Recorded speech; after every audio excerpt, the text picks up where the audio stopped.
Why is this not working? What's not working? I'm trying to pump up this flat tire, but the pump is not working. Let me take a look. Okay.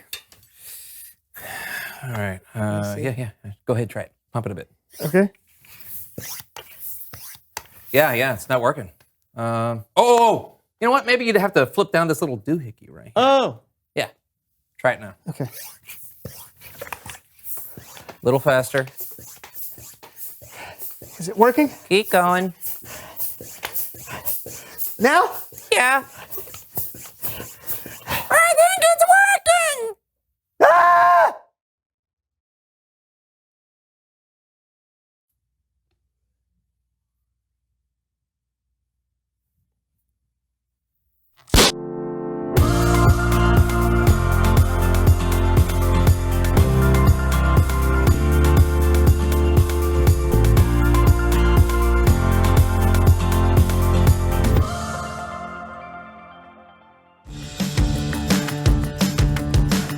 Dear God, I don't have any friends around here who have 4 older brothers.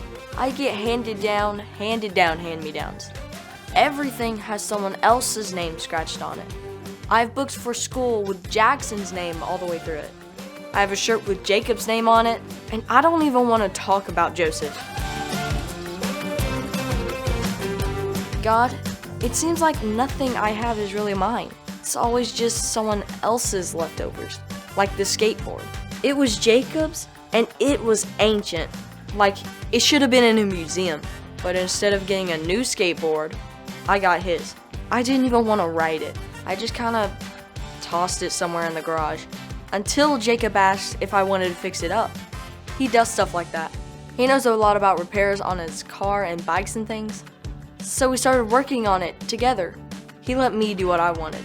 It was going to be mine, he said, so it should look like it belongs to me. So I chose purple for the deck, added some new grip tape, replaced the wheels, and added some flames. Oh yeah. Jacob said it was wild. God, sometimes I forget how much you've given me. And most times, I forget how I really like my brothers. Julian.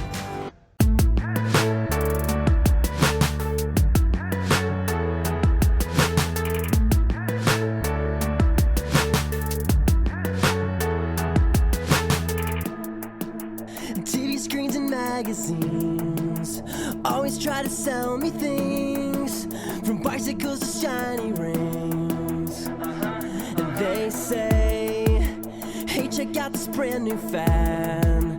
It's something that you gotta have. They kinda make me wanna laugh. Cause contentment isn't found in possessions. I think they've got the wrong impression. I try to focus my attention on the fact that I'm blessed and everything I've got is all I need. I'm taking steps back to see things differently. Everything I've got is all I need, is all I need. Hey, I must admit that sometimes I want what my friends have. It's easy to do that. I try to keep myself from losing sight of where my joy comes from. Cause contentment isn't found in possessions. I think they've got the wrong impression.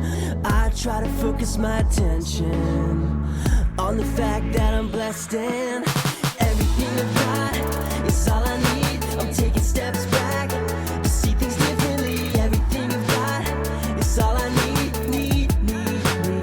is all I need. Everything I've got is all I need. I'm taking steps back to see things differently. Everything I've got is all I need, is all I need. Video games and nice clothes. It's easy to let your mind go down the wrong path, wanting what other people have, always wanting more things when old things get boring. But life isn't measured by the things you own or the things you don't. I'm I'ma be good with what I got. I promise you that I am not. One was his, one was hers. Yo, I'm blessed and that's for sure. Fancy things are cool, I guess, but you don't watch out, you just might miss that there's more to life than the eye can see. Look inside, you got all you need. Everything I've got is all I need. I'm taking steps back to see things differently. Everything I've got is all I need.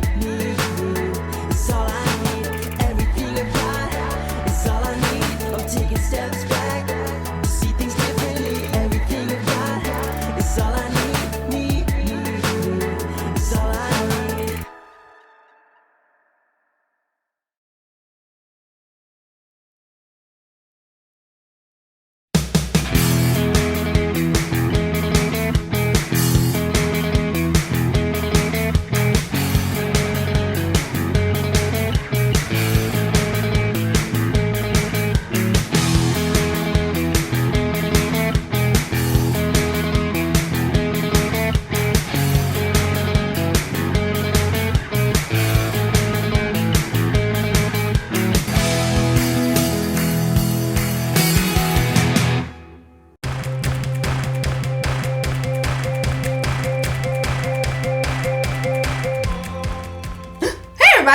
My name's Erica, and I'm here to talk to you about contentment.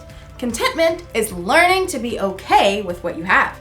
And I mean, whatever you have. Let's take bicycles, for instance. You can be content if you have the best bicycle in the world. Like this one. This is top of the line. You could climb a mountain with this bike, and if you get tired of pedaling, it's got a motor that kicks in that helps you keep moving. Or maybe you have a bike like this. You can be content with an old used bike that's been around the block a few times. It may not shine like a brand new bike, but it gets the job done. But here's something that will really surprise you. That's right. You can be content with having no bike at all. It's true! Not everyone in the world has a bike, and lots of those people are quite content without one. In fact, you can be content even if all you have is a box of bike parts. I mean, there's so many uses for a box of bike parts, right? I'm big and you're small. Hey, big guy, are you gearing up for a fight?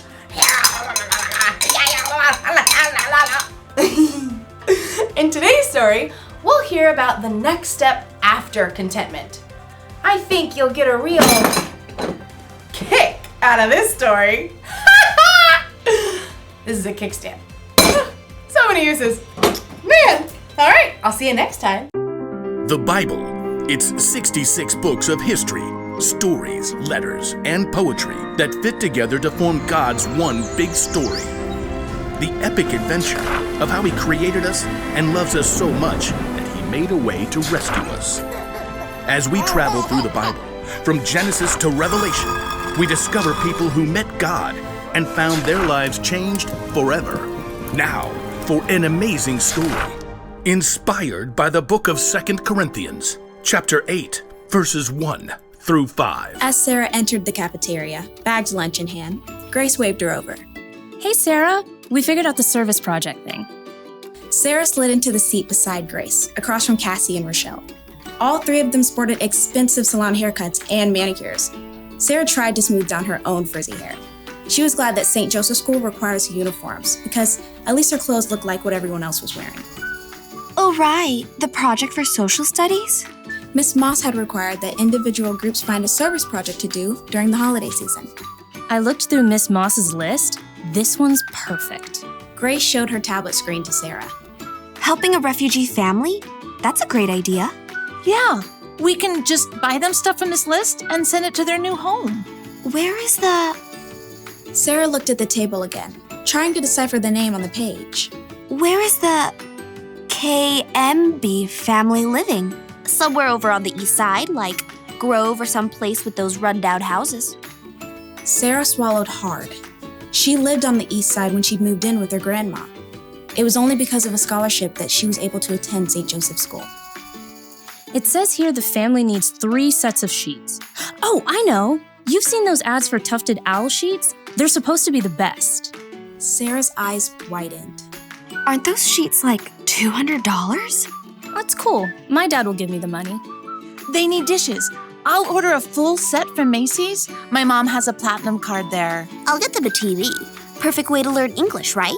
Enter a credit card number and boom, service project done. The girls turned to Sarah, who avoided their eyes by staring at the list of needs on the tablet. Hey Sarah, what are you gonna send? They need winter coats. I saw these awesome tailored down jackets on sale for like $125. I don't know. I'll text you all later. That evening at dinner, Sarah barely touched her spaghetti. Grandma peered across the table, her eyes bright under her wiry white hair. Now, what's wrong, Sarah? Oh, it's this service project I have to do for school.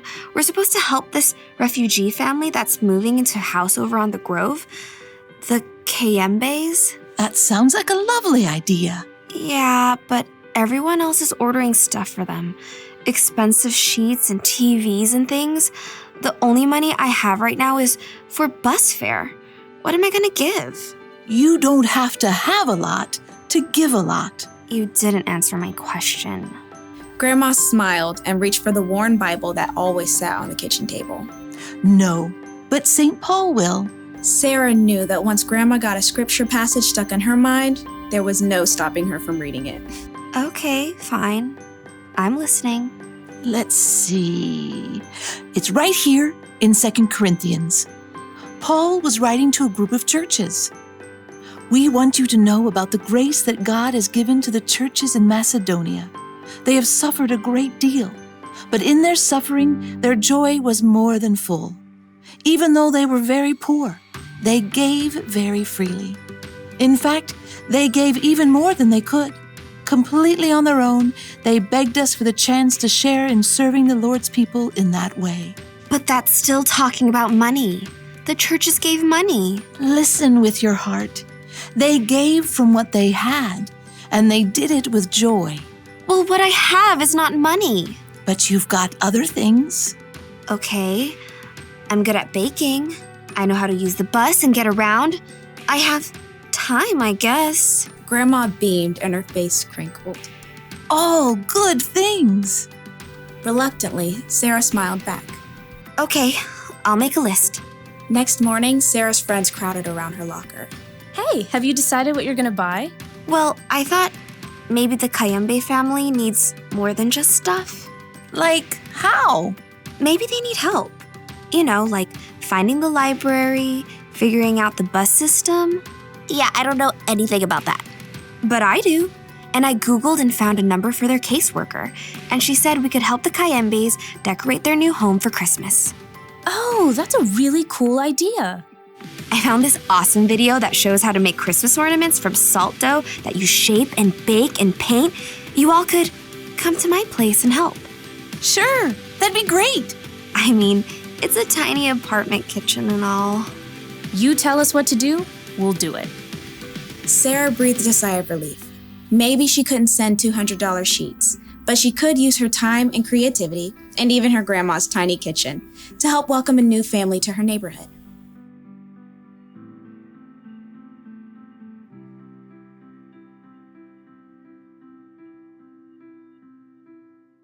The people in the Macedonian churches didn't have a lot. And yet somehow they were okay with that. They were content.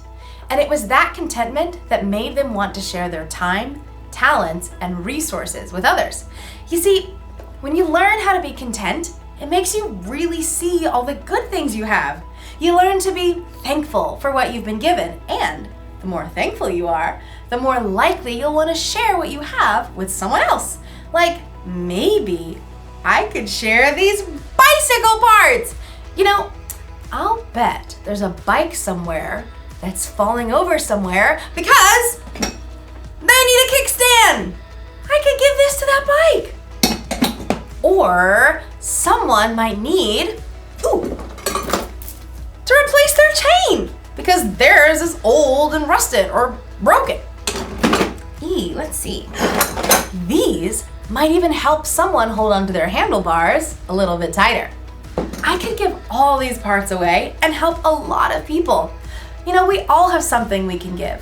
Maybe you don't have a lot, but you've got something. You may have money or stuff, or you may have strength to help your family around the house with chores. You may have talent to make people happy, or you can have time to spend with people who don't want to be alone. Honestly, you'll truly start to see what you have to give when you learn how to be content. The Apostle Paul wrote that he learned to be content through the power of Christ, who gave him strength. When you put your trust in Jesus, he can give you that strength too. The one thing to remember today is this: you can always use what you have to help someone else. So think about all you have to give and be thankful. Don't forget what I've spoke in. Get it? This is a spoke. See you around, because it's a wheel. Bye!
Hello to each and everyone from far and wide. From high and low. I'm Brandon. I'm John, and this is the So-and-So Show. That rhymed. Yeah, we are so happy to welcome you into John's basement studio. Yes, come see my basement where I fold my laundry.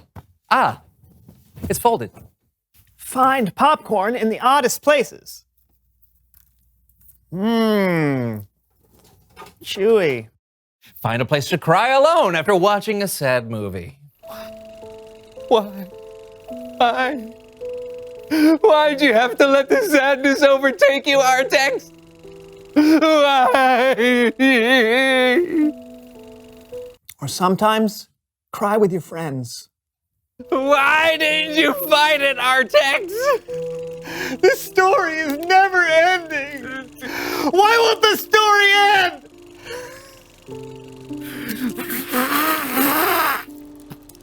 It's so sad. So very sad.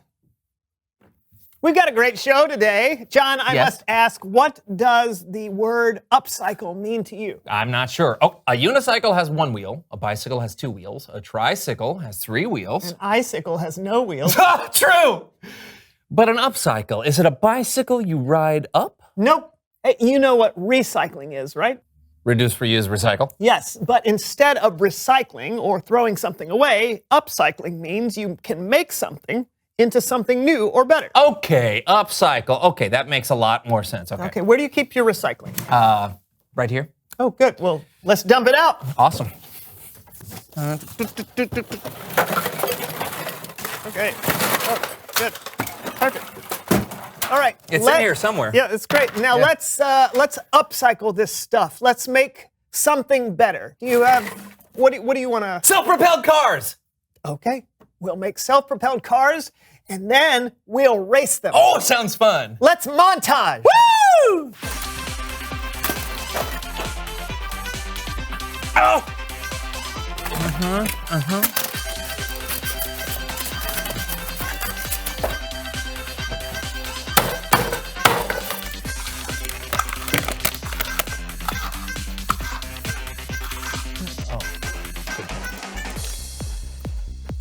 Pretty good, right? Yeah. Oh, yeah. Oh, mine's got a mousetrap. Ooh, dangerous. Hey, Yeah. don't try this at home without supervision, kids. Exactly. You ready to race? Sure. See you on the trek. What? Oh.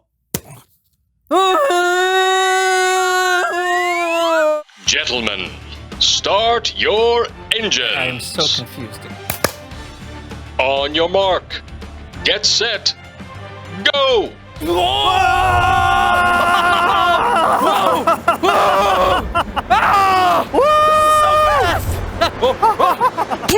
Ow! My mousetrap snapped! Get it off my fingers! Ow! Looks like I won. Upcycling is fun. Yeah, fun. It's Bible story time with Kellen.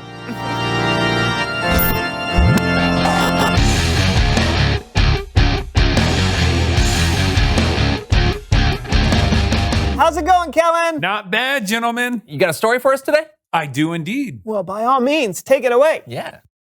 Our story today comes from a letter written by the Apostle Paul to a church in Corinth, which was a city in Greece. Paul wrote about Jesus followers in Macedonia who gave what they had to help the church in Judea. And here to help me talk about them are my friends from Kidspective.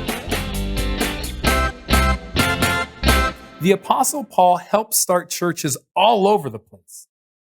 Hi, I'm Paul. Paul would write letters to the churches, helping to teach and encourage them as they grew. One of the things Paul wrote in his letter to the church in Corinth. I've got it from here, Kellen. Take it away. Brothers and sisters, we want you to know about the grace that God has given to the churches in Macedonia. They have suffered a great deal. Now, we don't know how the people in Macedonia had suffered. Some people think it could have been a famine. So, we got anything for dinner? All we have is some stale bread and a handful of beans. Same as last night? Yep. It may also be that the Macedonians were being treated badly because they followed Jesus. Fee, fi, fo, fum. Is that a Macedonian Christian? It's them again. Yeah, no, we can be strong. We can be strong. We have an amazing God who loves us. It's just gonna get harder for you. We'll take everything you have. Yeah. We'll punish you for praying and worshiping your God. The fact is, we don't know exactly what was going on with the Macedonian church or why they were suffering. But we do know this. Paul? But in their suffering, their joy was more than full. Even though they were very poor, they gave very freely. Completely on their own, they begged us for the chance to share in serving the Lord's people in that way. They did more than we expected. They were poor and they were suffering, but somehow they had joy. And even though they didn't have much to give, somehow they gave freely. Did you hear? The church in Judea needs our help. Oh, yeah? Yeah. We gotta do something, but we don't really have much to give. Yeah. Oh, do you still have that can of nickels under your bed? I do, yes.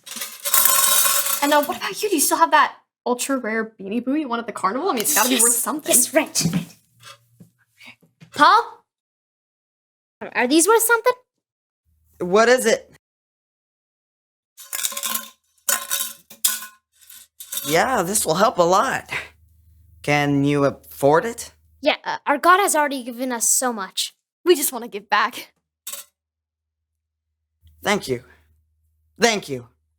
Not bad. Definitely didn't have nickels or Beanie Boos back then, but I think you get the idea. Even though the Macedonians didn't have much, they were content with what God had given them. So content that they were willing to share what they'd been given. Now, what does that mean for us? Not all of us have a lot of money we can give, but there are other things you can give to others. I'm pretty good at piano, and sometimes my little brother has a tough time learning, so I could help him practice. There's a kid in my class at school that my friends were making fun of. I can tell them that they should stop. Sometimes my granddad likes to tell me stories, and even though they're stories I've heard before, I can still take the time to listen. We all have something to give. We may have money or stuff. We may have talent or time or strength. But like the Jesus followers in Macedonia, we should look for ways to share what God has given us. Thanks for helping tell the story, everyone. Amazing. Okay, anytime. Later, Kellen. Of course, see you later. See you later. Wow, so good. Yeah, didn't the kids do a great job? Yeah, and that was a great story too, Kellen. Absolutely. You know, it's crazy that even though they didn't have a lot, they gave. Mm-hmm. Yeah, it's funny. A lot of times, those with the least amount of money or stuff can be the most content. Maybe when you don't have a lot of stuff, you can more easily focus on the things that really matter. I never thought about that. Yeah. But it's important to remember that no matter how much you have, you always have something to give. No doubt. We'll see you next time. Yeah, thanks, Kellen. See you, fellas. You know what? I got it. It's like upcycling. What is? Well, when we take what we have and we share it with others, it's making things better. Upcycling. Hey, good point. Yeah, it happens occasionally. Reveal the question. How can you use what you have to help others?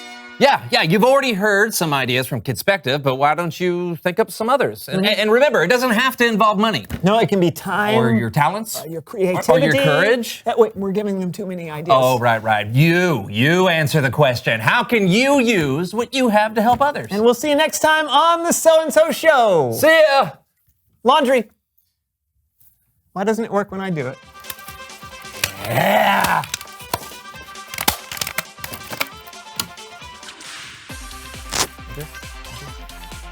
It's not on. It's not even plugged in.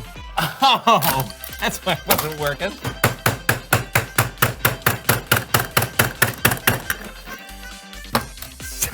I just needed it dulled.